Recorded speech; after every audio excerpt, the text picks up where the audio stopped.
Sally Ann has the microphone. Not everyone has to say something, but I'd like to listen to you. Reflect for a couple of minutes, those who want to say something. Let's limit it to 2 or 3 minutes apiece. Many of us now know that 5 minutes from Legacy is longer than you'd think. Just a couple of minutes to share your thoughts about the events of the week, particularly Wednesday, and its aftermath. Who would like to begin? Don? Sal? Don Furman here. Come in, Martha. Why don't you come sit up front? Do you mind? Oh, sorry. I'm so concerned about the wire. I'll hold it, you talk.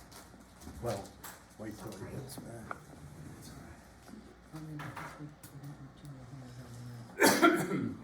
And speak into the mic so it'll be recorded. The situation on the Monday, on the earlier day when Trump addressed the folks that were coming in to help celebrate with him and try to change the Constitution, reminded me an awful lot about Nuremberg, Germany, many years ago. It was just an awfully close situation, and we have to ask ourselves, where is our democracy going?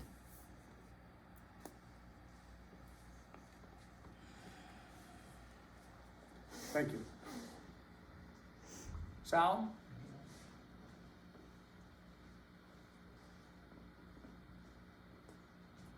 I was very much reminded of Donald Trump on The Apprentice, where he dealt with a lot of belittling.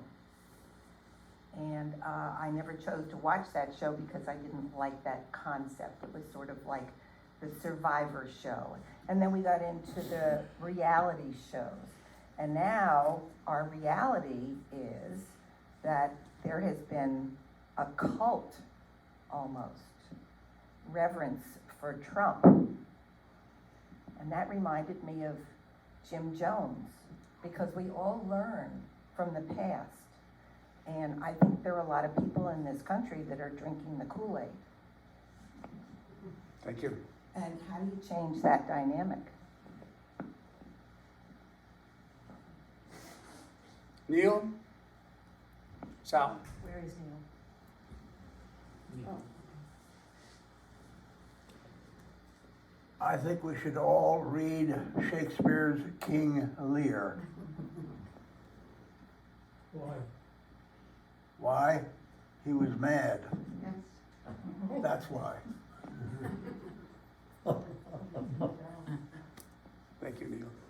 Sal? Carol Lee? Last night I was watching the governor of Maryland, who explained that he was ready to send in the Maryland National Guard and could not get permission from the Secretary of Defense, who obviously had been told not to give permission. Who is it who is going to confront Donald Trump and stop him? This is what's so frightening about this situation. And Neil is right about King Lear. King Lear lost his mind and condemned everyone in his country and destroyed his country as a result. He also had 4 daughters. Bobby?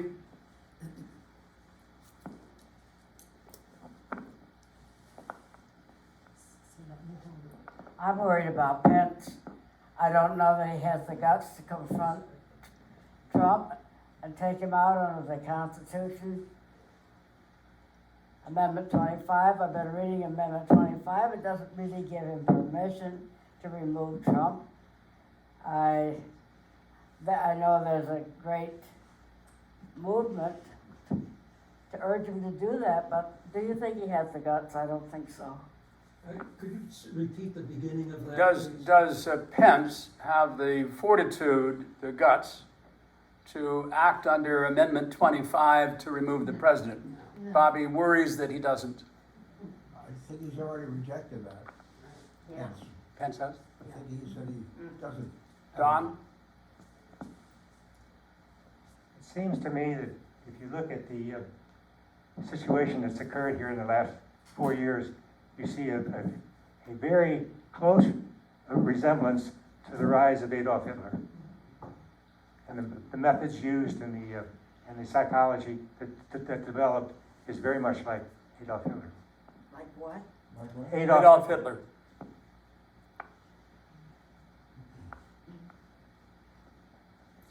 Charles? I'd just like to see a show of hands. How many of us would like to see Trump ended by either resignation or by being booted out or whatever? How do you feel about that? Did you all hear that? By show of hands, I think it's an interesting question. How many here would like to see this ended by either a resignation or an impeachment? Impeachment. You won't impeach. He goes out and what? You haven't got time. Impeachment. Maybe it's two different questions. Sal, Jim, let's go to Jim, then back to Jack. Hold on. No, I didn't, you all had there your hands up? were, I think, 3 hands that didn't go up, and I'm going to ask them to say something too. Jim? But it's two different questions. I think one of the problems is that the Congress is wrestling with the idea of impeachment in order to keep him from running in 2024 or any other time.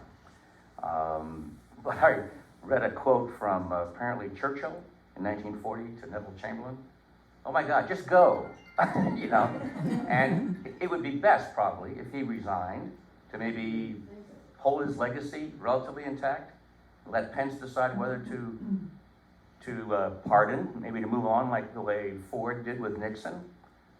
But at some point, it would be great if he just left. And not worry everybody about his finger on the bomb and all that stuff. I mean, that's getting a lot of attention and it's gonna go nowhere. Yeah. That's my point. Jenny, do you want to say something? I can, no. Sal, let Jenny, and then go to Jack. Okay? Jack says no. Jack says no.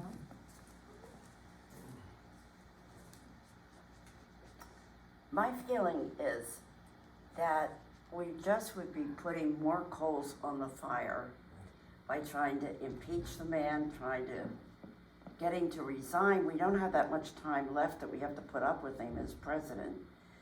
I'm very concerned with this whole business of this side against this side, and I blame Trump for causing all this nonsense.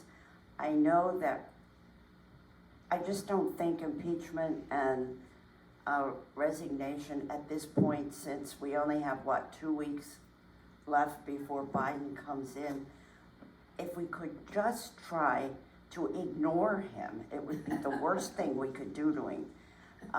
And go ahead and support Biden and try to get him, this should be his time to be picking his people, to be setting up his time, and we're concentrating on this egomaniac.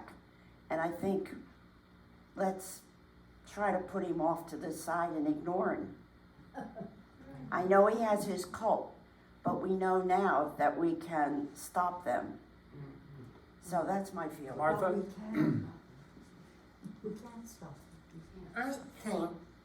I think people are frightened of even 2 more weeks. And he still could do dreadful things. Yeah. Right. The problem is, it takes time to impeach, and it takes time to use Amendment 25. And that's what they're grappling with.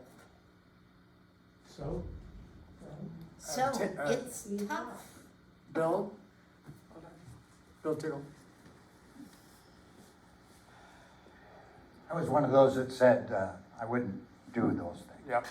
And the reason for that, as much as you've heard here, I think that it would do more harm and take, in other words, as already discussed, it's takes a lot to get through all that and all the debating and all that kind of stuff. Plus the fact, do you think that the loyal Trumpers, so to speak, whoever that might be, are going to put up with that? I mean, isn't that going to cause more and more problems that instead of just letting him fade into the sunset? I mean, he can't, somebody says he can do more damage. I don't know what more damage he can do at this particular point. I'll come back to that. Charles, do you want to? I mean, there's things, but I don't think that's going to happen. Someone else?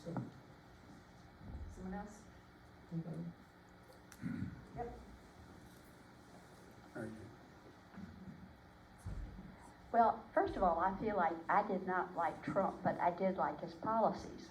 So I don't feel like I'm part of a cult. And I don't feel other people who, you know, believed in his policies felt like they were part of the cult. I also, just as a human being, I feel very sorry for the man in that he was besieged for 4 years. And a lot of people say, well, he caused it, but he certainly was besieged.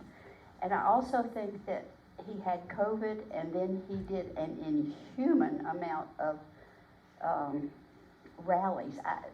Physically, I mean, I know he's a very energetic man, but I don't know how in the world he did it. And I feel like he's pretty broken now. And I just feel like you will increase the rancor of those people who say went to Washington to make him resign. I think he can go quietly into the night if you'll just leave him alone. Jenny again up here, and Neil again, and Sheila. Let's go to Sheila, since she That's right. When I read the news this morning, Wait for the mic. when I read the news this morning, it is spreading, and that terrifies me. People have been emboldened, and I don't know where it will end. And I had no idea that they were having to protect other politicians right now. And that is terrifying. So all he needs is one day. All of his followers need is one day, and you can wreak havoc. While we wait for Jenny, I want more to listen than to comment, but the one thing I'd reflect on and urge you to think about too, while he needs but one day, it doesn't take long. If in fact impeachment excites the followers, or Amendment 25 excites the followers to the point that they want to do something wrong, January 20th could be a very ugly day. And there are many days after that. And I think the best thing in the world we can do is seek any and every method of calming and bringing back together. I'm sitting here and I was just thinking about Nelson Mandela and his whole philosophy. And also you could think of Martin Luther King. Their whole thing was that you're not going to get anywhere with violence or revenge. Nelson Mandela preached, we are not going, when he finally got into office and apartheid was defeated, he said, we are not going to have revenge. Instead, we're going to think ahead of our children and our country that we want to leave them. And that's why I think none of this revenge is what it would be against Trump is going to serve us anything. We need to look at how can we get through the next 2 weeks. I think that President-elect Biden could guide us that way and come forth and tell us to stop all this and let's unite. We are a country. It's him. I'm hoping he can do that. I had the opportunity to meet with Nelson Mandela twice during my career. I think he would shudder to think that he was ever compared to Donald Trump. Would what? No. I can't imagine anyone comparing a man incarcerated by the white population for 20 years being compared to Donald Trump. I'm sorry, I'm not Jenny. comparing You him. didn't compare. No. I I thought am that's- saying that I'm listening to his preaching, that we should listen to. Okay, and I accept that, and I'm sorry, I just sat here and thought, "Ugh." And I would think Martin Luther King's family would be offended as well, but I agree with you. Forget how those leaders acted, it's how we should react in response. Neil? It's the crux of a problem because the concerns are legitimate as to what impeachment proceedings against the current president of the United States might create. On the other hand, I would argue that to not move to impeach him, even if it's not successful, even if it's only symbolic, it will tell the world and tell the country you cannot get away with what Mr. Trump has been doing for the last 4 years, and in particular, the last week. We cannot let this man go completely free and look back and say, what were they thinking? Why did they not do something about Mr. Trump when they could? Charles? That's my opinion. Let's stick to it. I think Joe Biden, sorry, I think he missed a wonderful opportunity. When he got up, we talk about him bringing the country together. He had an opportunity to look at the situation and say, this is all past. This man has done a few wonderful things over the last 4 years, and some other things he's not. But it's time to move on, and I would like to thank Mr. Trump for what he has done in spite of what has happened today. May I ask a question while we're waiting for the next question? Jim, you may know this, or Charles, or anybody else who might know. I've read somewhere this week that there is the possibility of legislation being passed to deny Trump the possibility of running again for federal office that isn't impeachment. Was I smoking dope, or is that possible? I read the same thing. You did? but it's just That'd be, underway. that's an avenue that achieves the objective of preventing future elections, though I think age may help in that too. But that doesn't require impeachment. I'll come back to that thought. I think we owe it to Joe Biden to declare an end to Trump. And I want to read something to you about censure. In the United States government, censure is done when a body's member wish to publicly reprimand the President of the United States, a member of Congress, a judge, or a cabinet member. It is a formal statement of disapproval. We can at least do that. Yeah. The Congress could at least do that, because the other, the 25th Amendment or the other alternatives take so long. This is quick. They could do it today if they wanted to. That's a good point. One of the things that I've thought about, first of all, let me just publicly apologize to Jenny. I didn't mean to react as viscerally as I did to Mandela and Martin Luther King. May I explain myself? I understood what you meant, and I And that was he a accepts jest. his apology. Don't censor me.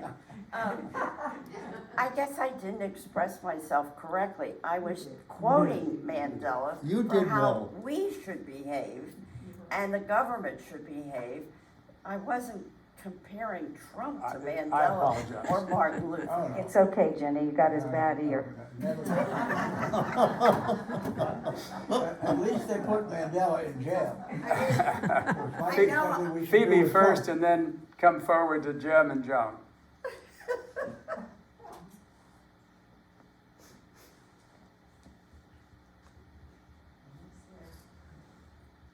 I think we have an added threat. There's no adults in the White House right now. Mark Meadows has left, Barr has left, many of his entourage has left, Melania's entourage has left, and he can still do a lot of damage with his phones. Can't we sequester him and just take away his phone? Just sort of lock him up? Twitter and, 13 days. and, I like and that Facebook have attempted that. Lock 'em Let's go Jim next, then Joan, then back to I'm Charles. not sure it's the greatest, Sal? just Charles? I was just gonna say, I'm not sure it's the greatest dishonor in the world to be in Facebook jail. Just real quick on Charles's point, I think Biden did take an opportunity yesterday I thought so too. in announcing commerce and labor, I believe. He didn't say a thing about Trump. He only talked about the future and going forward. So, you know, we've had, what, 48 hours since this fiasco? And in the heat of the battle on the next day, he did excoriate the president for his actions. Yeah. But then he moved on the next day. So maybe he's going down that path, Charles. As some of you may know, there is a federal investigation has been opened into the death of the Capitol Police Guard. Yeah. And the FBI have announced that they're including the president in that investigation. So there are other ways to address that particular. And Giuliani and Don Jr. Donald, Yeah. And I don't know of prior history, perhaps Judge Clarkson could tell us, or Phoebe, about what level of action is required for an incitement indictment to be brought. What is required to incite violence on the part of others?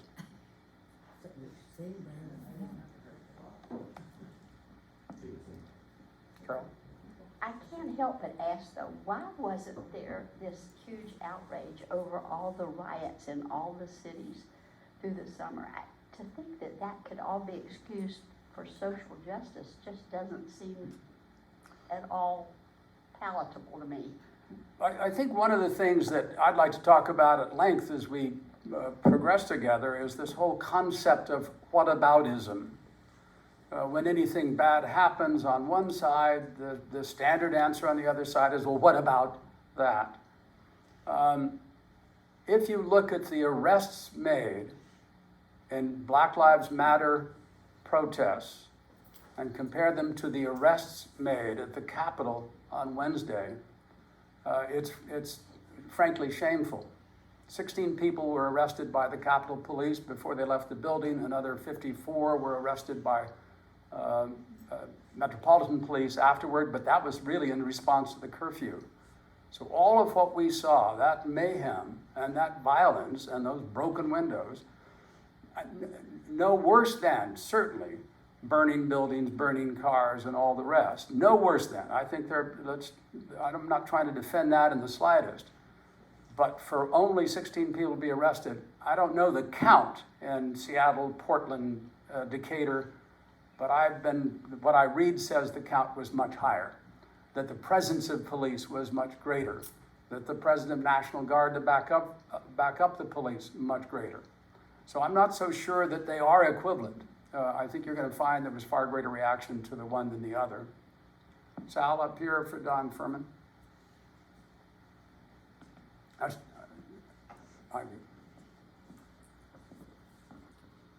You talk about Black Lives Matter. There was significant damage done there.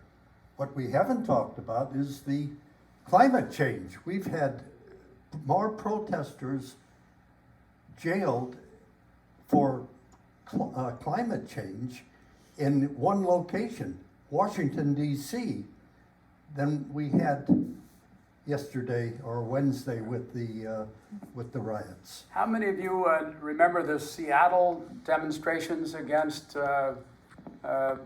world order, world government?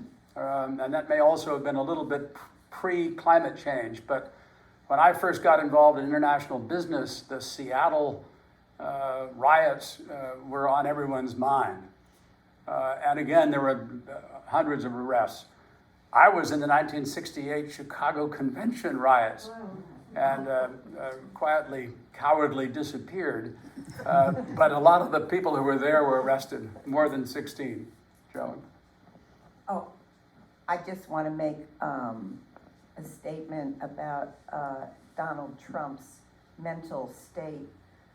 Excuse me.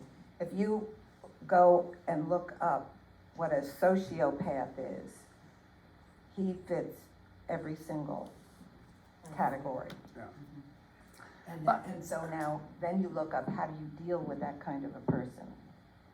One of the things, thank you, one of the things that someone here, probably, or possibly Jim Munson or someone else, had suggested we do is spend some time, and we don't have to do it just today, but spend some time over the next few weeks on what can be done to heal.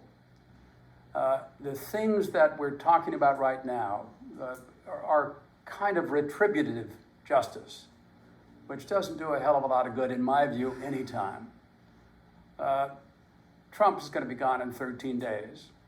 Impeaching him, and I know impeaching him, firing him under the Amendment 25, first of all, I don't think it'll happen just because of the time required, but how does that heal?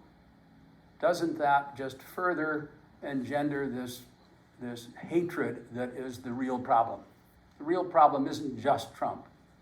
The real problem is we've become so divided as a country that it's hard to even talk to each other, certainly about these kinds of things. I've even been in rooms where people are offensive towards some speaker just because they misunderstood what they said.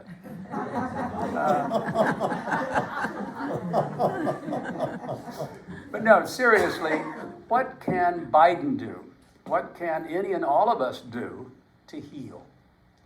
And that's really, it's a big question and not something to be answered in a sentence or answered just this week. I think it's going to take months.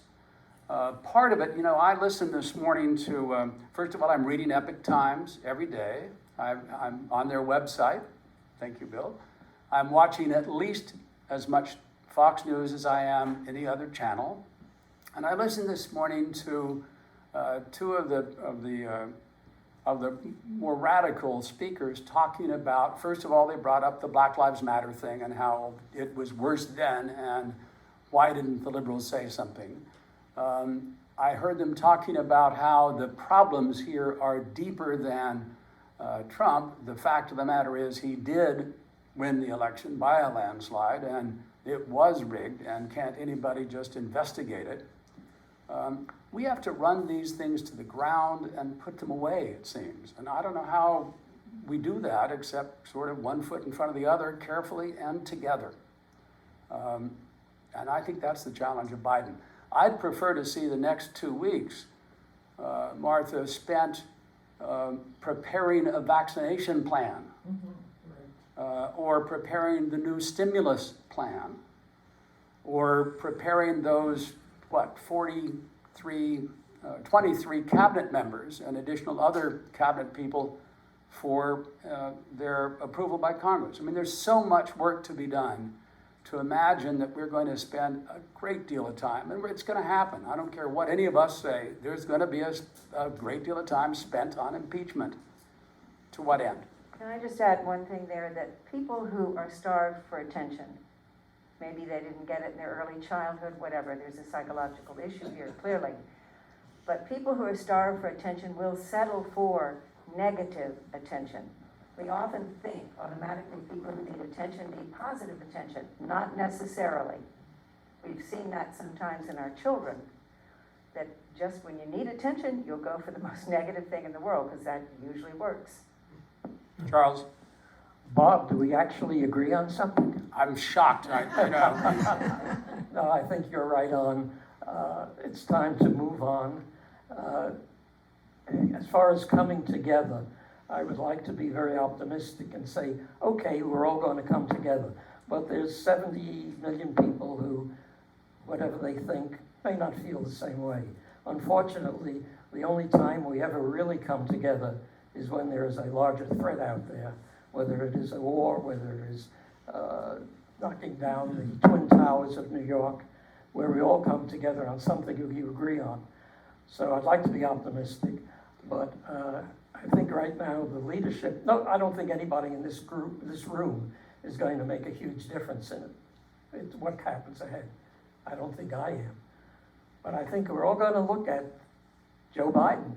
He is the man, and he's going to show us what he can do within whatever time it takes. But he's the man that has to do it. I agree with that. And I think he has to bring along Schumer and Pelosi. Then I know everybody kind of groans and said, how can such two partisan people ever want to heal? But they've got to heal. they've got to do it. Neil? I would be deeply disappointed if we sweep this under the rug.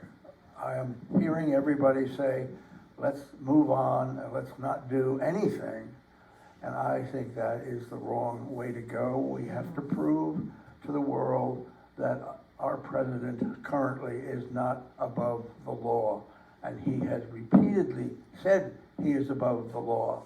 He is talking about pardoning himself. We cannot let that continue to progress and do nothing at all. I realize the scale between the two of doing something and doing nothing. I happen to be at the scale side of saying, let's prove to the world we can take this man and punish him. I respect that view too, Neil, and value your opinion. I just think 13 days. If an impeachment is brought next week, I can't imagine anybody looking at that and saying, was there time to investigate and debate, or did they just rush this through because the heat of the moment allowed it? Nonetheless, do I believe he's impeachable? Oh, heavens.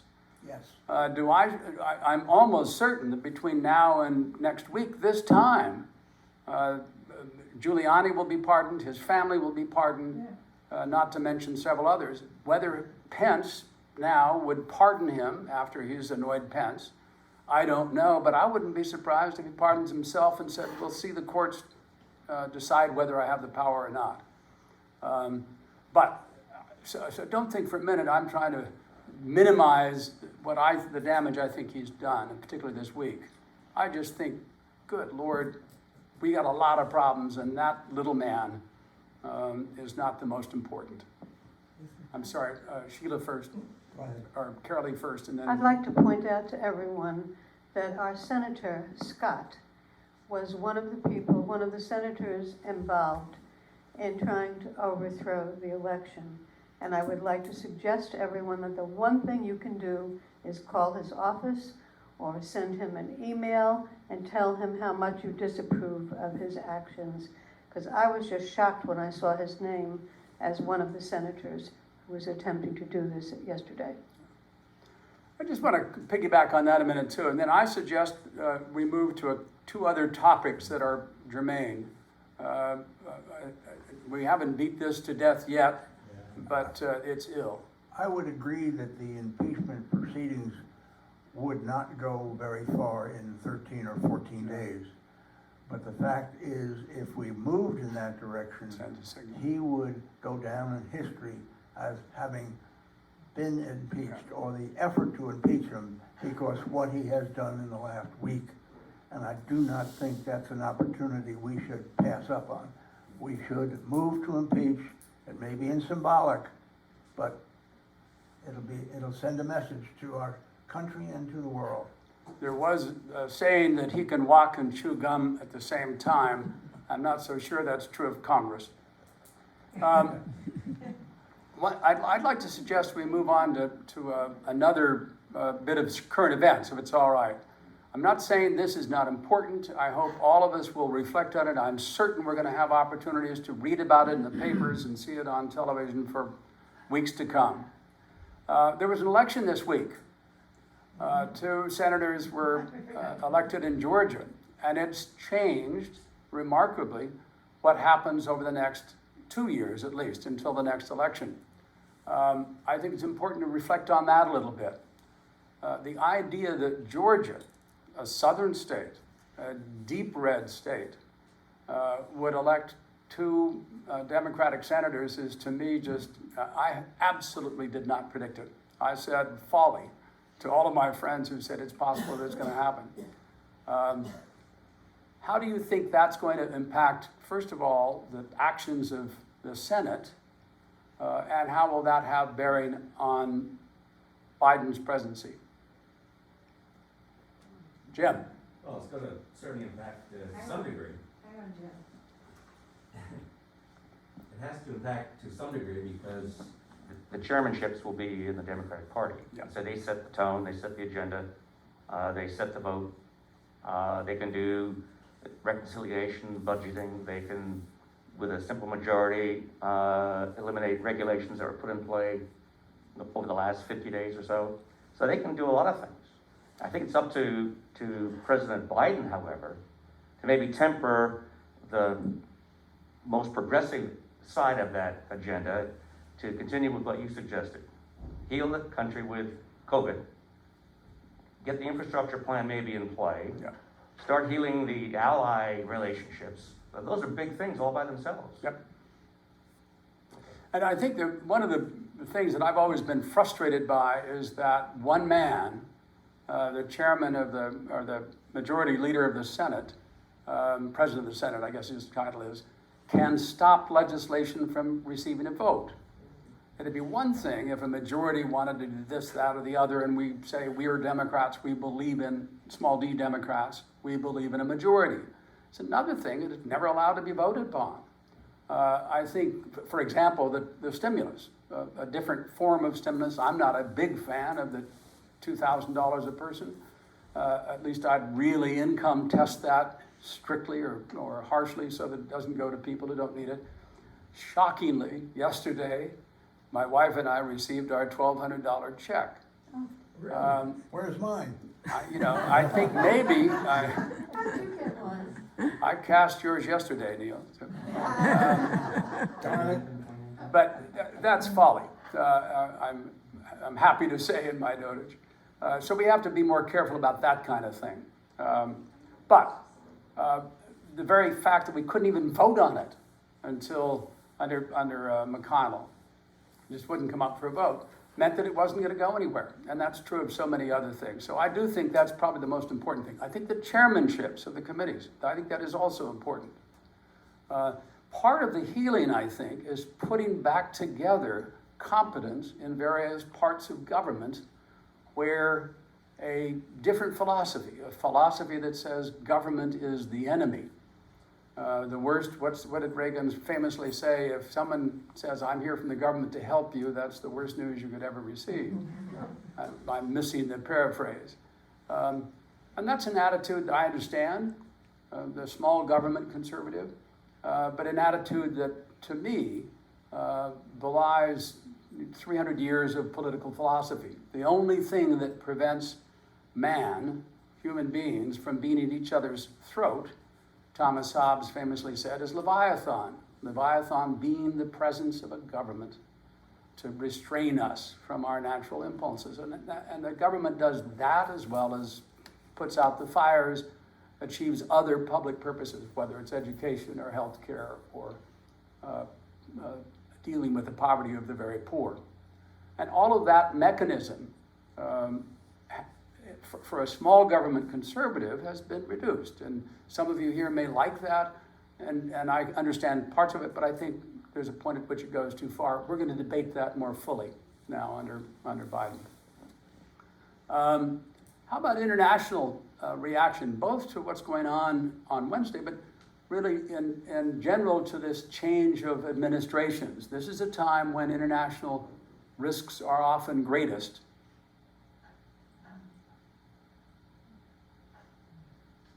I heard this morning something, I'll just reflect on it while you're collecting your thoughts. For a long time, back up, I've thought when I was after college that we were still beating what I consider to be the dead horse of Marxist communism too hard. When my wife and I worked in Poland, it was just unbelievably plain to us how bankrupt that economic system is. Central planned economies just don't work. That we were afraid of Polish tanks when I'm convinced that the only gear that would work is reverse is shocking to me. But we still continue to fight that fight for up to, in some instances, today. Another fight, I think, long past, is international terrorism. 9/11 was 20 years ago. And we're still better organized to deal with 9/11 by far than we are with any domestic violence or domestic dissent, witness Wednesday. Is it time to reconsider whether that war continues to be the big one? Our military has reshaped and reconfigured not to be fighting the big ground wars, which was World War II, and that's been a significant change. But a lot of that $750 billion buildup of our military, which everybody supports primarily because of jobs in the states that build the equipment, but a lot of that is equipment for a different war. And I don't know if you understand what I'm trying to say here. I think we need to be aware of the current risks and fight and deal with the current risks and maybe even thoughtfully the future risks. Charles? Yeah, I agree with you. Another shocking thought. No. I agree with you, Bob. I think that the real threat here, which is probably not talked about too much, is the future and with these countries. And it's going to vary depending upon what their intent is. I find it hard to believe that China is just sitting right back there and chuckling and saying, here we go, this is our opportunity, and let's see how far we can push the new regime.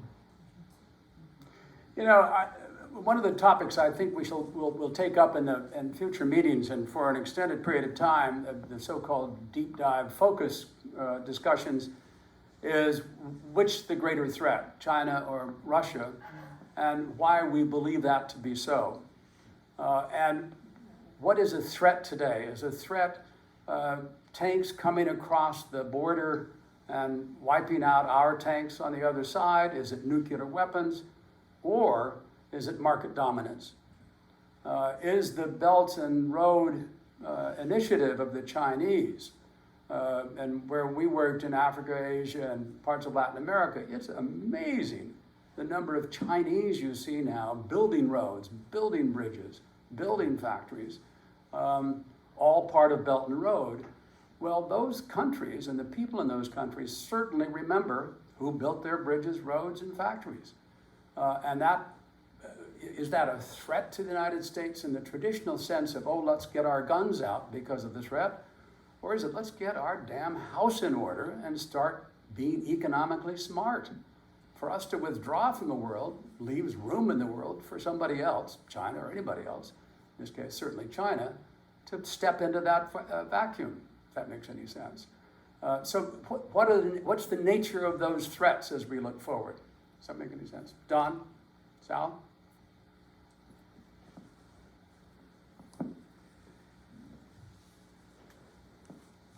I think you're putting the horse before the cart. We have the KKK.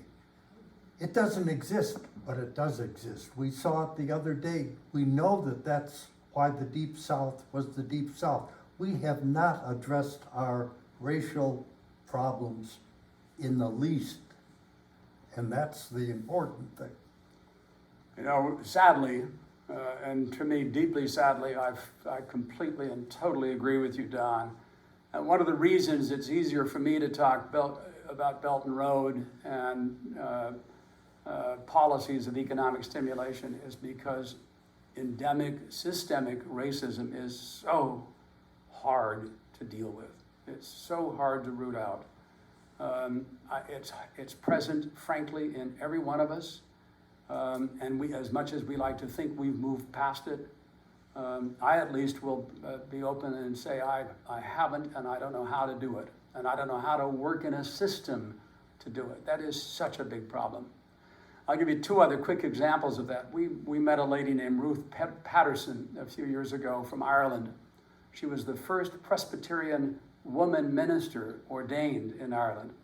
She was ordained in 1972, and she founded an organization called the Reconciliation House to reconcile the difference between the Irish Catholics and the Irish Protestants. 1972, and she used to laugh, this was only a few years ago, look how well I've done. Nelson Mandela was chairman of our Africa Infrastructure Development Fund, and on his retirement, we were speaking together in Tunisia, his speech dealt with how he had hoped so that apartheid and its damage would be ended by the time, after a few years of his presidency, and then the period thereafter. And he lamented that it's not happening, that those divides, the attitude of some of the new African leaders, and some of it is this post-colonial, it's now my turn to get mine. But what is it about the human race that we find it so blessedly hard to reconcile and love each other?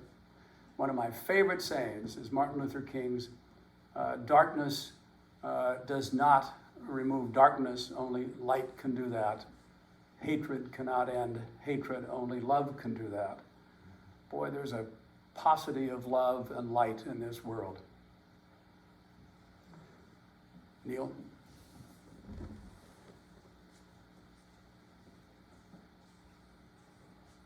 Well, we have had a extremely bad record as a country to deal with our own problems of racism. That is not an excuse to give up. We must increase our efforts. We must do more. All we need to do is look how China has dealt with minorities, how Russia has dealt with minorities. They pack them up by the hundreds of thousands and send them to camps to die. And many other countries in Europe have done the same thing. We cannot go down that path, of course. We have to work harder and harder to accomplish what we have failed to do in the past. Hear, hear. How many of you have been involved in anything ecumenical or interracial here in Jacksonville? Oh, Bill, good. There's a thing called Table of Abraham. I don't know if any of you know that here in Jacksonville. The concept is to celebrate the idea of eating at table with the other. And in this instance, it's Abrahamic faiths, Jews, Muslims, and Christians. And we have 2 dinners a year. And I'm smiling because it's such a noble and wonderful effort, I believe. But our problem for many of the last few years is to find a Muslim. And it's sort of this, people are saying, have you seen a Muslim? We had to have one of the dinners at the Istanbul Center, or the Turkish Center, because it was the only place you could get 3 Muslims together in a room. But the effort is worth it. Interfaith is worth it. Intercultural is worth it. Interracial is worth it. And efforts just need to continue. Sal? On a good note, just a little bit of hopeful thinking. The gentleman, the two senators elected in Georgia, one is Black American and one is Jewish. Yeah. And our new president is only the 2nd Catholic president in the history of the United States. This is a tiny bit of progress, I would say. And I read something that just almost brought tears to my eyes, that the Black American senator's mother picked cotton in fields for white people. And this is where he ends up in the United States Senate. So we all have a better angel. And I think some of this can begin right here in this small community. We're not too old to reach out. When you invite people for dinner, maybe mix it up a little bit. Don't go to your comfort zone. Have somebody that you know disagrees with you. By the way, good luck finding a Muslim here. Well, we don't have much diversity. Or a black person. We don't, but we do Or a have black person. we do have diverse thinking. And therefore, I think we have to start in little ways. That's probably a silly contribution to this big time conversation, but I think it's important. Well, I totally agree. And Don, I think that thank you for bringing up the issue because it's so fundamental and it is one that starts with each of us individually.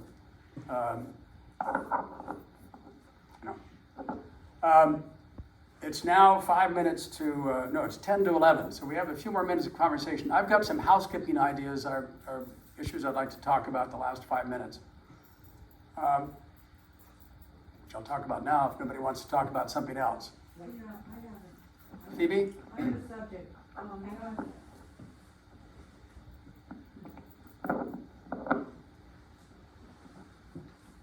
I want to talk about the police and Washington D.C., which is not a state. So it doesn't have a governor. It has a mayor, and she's not allowed to call help from the municipality. She can the only people to defend the Capitol were the Capitol Police. And only the federal government can call in the National Guard. So that's where there was such an easy breach. I think the investigation into the That's whole. the one that finally called the National Guard. Yeah, I think the whole conversation about the Capitol Police Force and their actions and leadership, but now their leader has resigned. The sergeants at arms of both the House and the Senate have resigned. But that's step one. Step two is the Metropolitan Police. Step three is the National Guard. There is a National Guard force allocated to the district, but again, the district is not a state, it's a federal entity.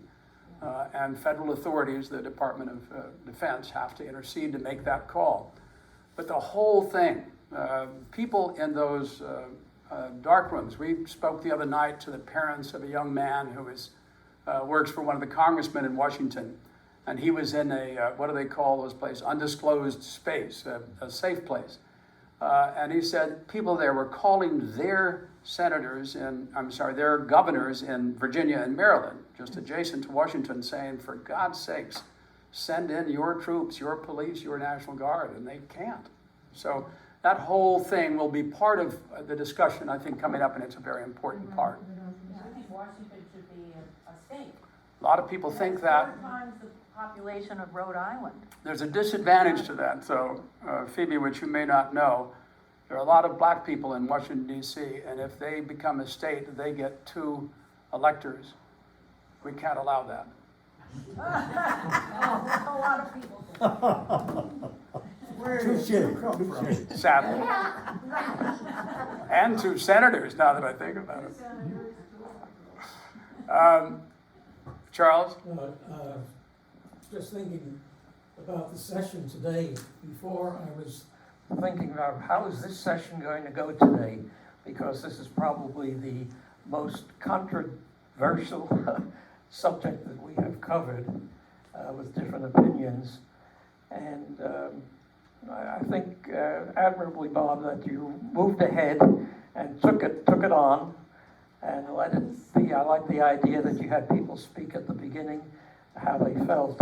And I think that says a lot for us, that we can deal with subjects that are somewhat difficult without throwing chairs at each other. Kudos to all of you. Now just a couple of housekeeping things. We're going to start meeting weekly again because the pace of current events seems to be not slowing as it's meant to. And frankly, I need help. There are a couple of things specifically that I'd like help with, and if anybody here wants to volunteer, I'd love it. I threw out the idea that we'd alternate moderating people, and I'm still open to that. I'm happy to moderate, but open to anybody doing, particularly if we get into topics where you want to lead a conversation. I think that's a great idea. I started putting together information on the new cabinet. 7 or 8 new cabinet officials have been appointed in the last few days. Merrick Garland is Attorney General. The guy from Rhode Island, and I forget his name, Raimondo, I think, is Secretary of Commerce. Would any of you be willing to put together the biographical sketches for each of these nominees and make that available to us? Don't all volunteer at once. I'll do some. Well, I won't do them all, but I'll do some. Okay, Phoebe and Carolee, would you mind working together? Let's try to get I'd like to see 3 pieces of information for each of the positions. Who is in the position now? Who was the favorite in the betting pool before, and who the candidate is? And with respect to the candidate or the nominee, a little bio background. Hopefully in time we'll all be familiar enough with their names and faces we'll be able to discuss them fluently, okay? Secondly, we have some mechanics for hearing that are caught somewhere in the machinery of Vickers, and I'm too new to understand that machinery. There is a members' trust, I think. Yes. That is at least partially responsible for installing the hearing loop. Charles? Yeah, I'm a member of the Members Trust. Oh, you are? Yes, and that is one of the issues important that we're going to go after. All the people in the group felt that was a priority. Yeah. So it's moving. Yeah, if necessary, we can find some funds for it and have you reimburse us afterward, but I've been involved with some committees before and it takes a little bit of time. That's why I'm nervous about impeachment. It just takes so much time. Don't be nervous about the Members Trust. Okay, but Bob Gorb is in charge of that. It's already in what we're going to be doing, and it should be within the next few months. months. Well, I mean, it's. We've got a proposal. All somebody has to do is say yes and put up $7,000 and it happens. And he will be going to the management for them to agree with what we want to do, and then it'll be done. Okay. If you and Charles could work together to keep that fire brightly lit, I would appreciate it, because months is a scary concept in an old age home. Businessman, you want to know. We don't buy green bananas.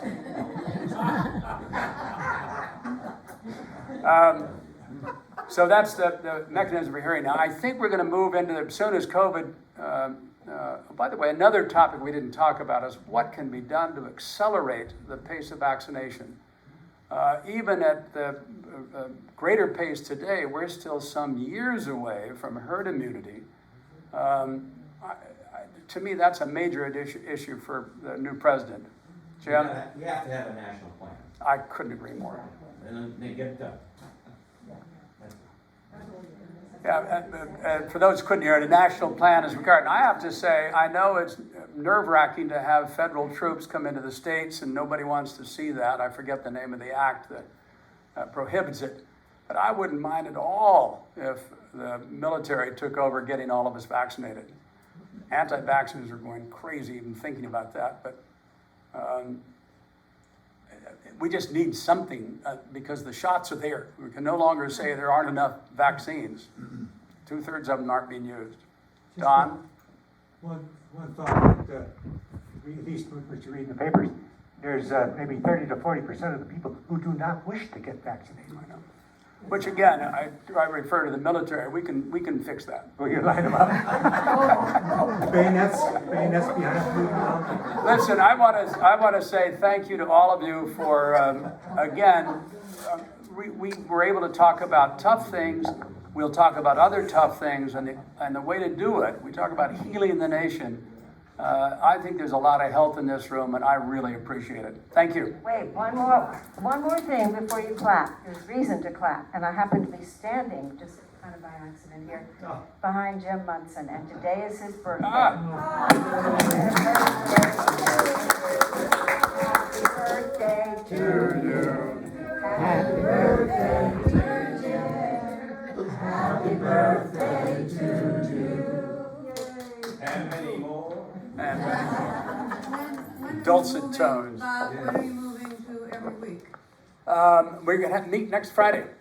You're moving to every week next Friday? Yep, a week from today we meet again, and I'll circulate some material about that. Though it's there. I mean, among other things, we could have an impeachment next week. We could have a resignation with Pence being asked to pardon the president next week. Otherwise, it's bound to be pretty dull. Here's a question. I just thought of a good question. When Trump was impeached 2 years ago, was it? January of this year. Yeah. Or, last year, yeah. Last year. 2020. Congress did everything they needed to do and passed it off to the Senate, and the Senate refused to accept it and debate. So couldn't they just jump to the Senate now? That might not look good in history. Same data and just add sedition to it. That would take 5 seconds. And they send it to the Senate. The problem is if it's to be stand up in the light of history, I think the House needs to properly consider it. The committee needs to bring articles. The articles need to be debated on the floor. They need to have a debate after consideration and then go to the Senate, and the same thing happened there. And I personally believe, I don't know how others feel, to rush it. I agree with Neil. The effort would show to the world that we take this seriously. But to rush it, I think, is to damn it, personally. Besides, McConnell's still in charge. But you have to rush it. You know, maybe So that's- did a little bit, He wouldn't- could do some. But, out of curiosity, when does the Senate leadership change, Joan? Do you know? When the numbers change. I thought so too. I thought So- that so Schumer. These two guys get, or a girl guy, get officially put in. That's right. And won't that happen momentarily? Yeah, could, yeah, could. Happens at the inauguration. No, no. There may have to be a recount These are two on senators. one of the. Oh, that's right. It's still under 0.5%. Yeah. Thank you all. See you next week. You know what? Some guy carried this out of Senate. How could they? Oh, it's hard to hold this thing the whole time. You know how these work? I don't. What, to turn it Can off? I just turn it off? I think they hit that.